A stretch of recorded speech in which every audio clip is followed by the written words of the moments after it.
All right, and welcome to the recap here with Mono Red Phoenix. Well, as long as you watch the games there, that was quite a beating. So round one, we played against Blue Black Mill. Nothing really too exciting about that. I knew we were going to kind of destroy that matchup. Anytime we're playing against a deck where they are facilitating these insane draws by putting Lava Darts, putting Faithless Lootings, and putting Arclight Phoenixes into the graveyard, we're just getting so much free value in a matchup where we're already favored because the deck can deal with bigger creatures like Tarmogoyfs or something like that with Fatal Push, but it can't really deal with an onslaught of really fast creatures. Oh, excuse me. And also, we don't shuffle our library and, search our library with fetch lands or anything like that, so they don't ever get free Arclight or Archive traps.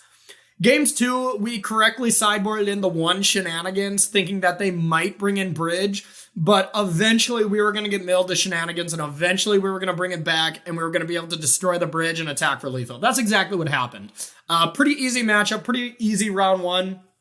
Round 2, we played against Eldrazi, a matchup that is going to be a little tougher because they do have the possibilities of cranking out really big creatures that are hard to kill pretty quickly, as well as having probably the best card against us, Chalice of the Void. So we did have to bring in a Braid and shenanigans, and game one, we kind of smashed, which we should do on the play.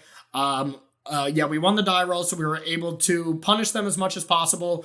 And then game two, we didn't see any Chalice of the Voids until really late when it didn't matter. And we were able to, with quite a heavy amount of luck on our last turn, deal with Karn the Great Creator right before they would have got Mythos Symblatus out. So we did get a little lucky game 2 against them. If we played a longer set against Eldrazi, I don't know if we would really be as favored as these 2 games showed us. But the way it stood, we kind of crushed. And now that I think about it, I think we just went 2-0, 2-0, 2-0. Like, I think we just dominated with this deck. This deck is the real deal. It's super strong. Round 3, we played against a sweet Bant Company Blink deck. And, that matchup I was figuring was going to be a little tougher for us. We were able to side out Lava Spikes, which basically did nothing, and bring in cards that killed creature, as well as the very important Kozilek's Return.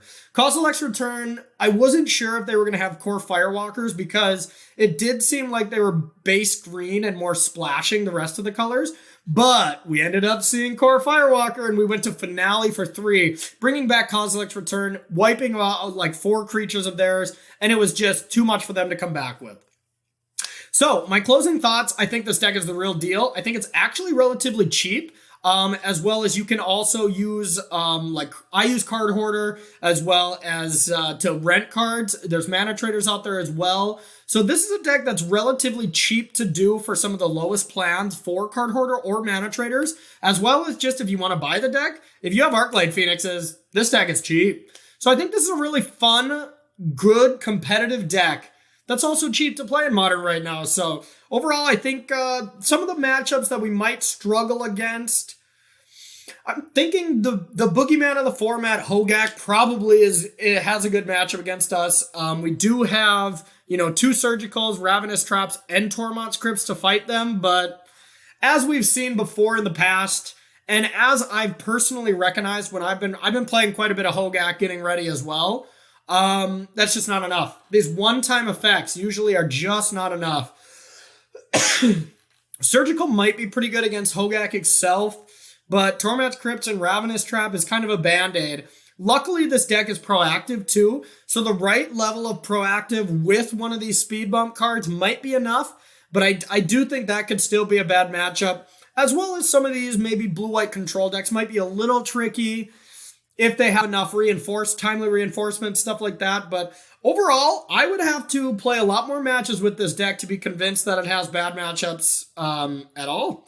It just felt so easy, these 6 matches. So we'll see in a little bit more testing if this deck can hold up against the rest of the metagame. But for now, this deck's the real deal. I want to thank you all so much for watching my first Modern video over here at StarCityGames.com. Mono Red Phoenix, it's the real deal. Thank you so much for watching, and we'll see you next week. Bye-bye.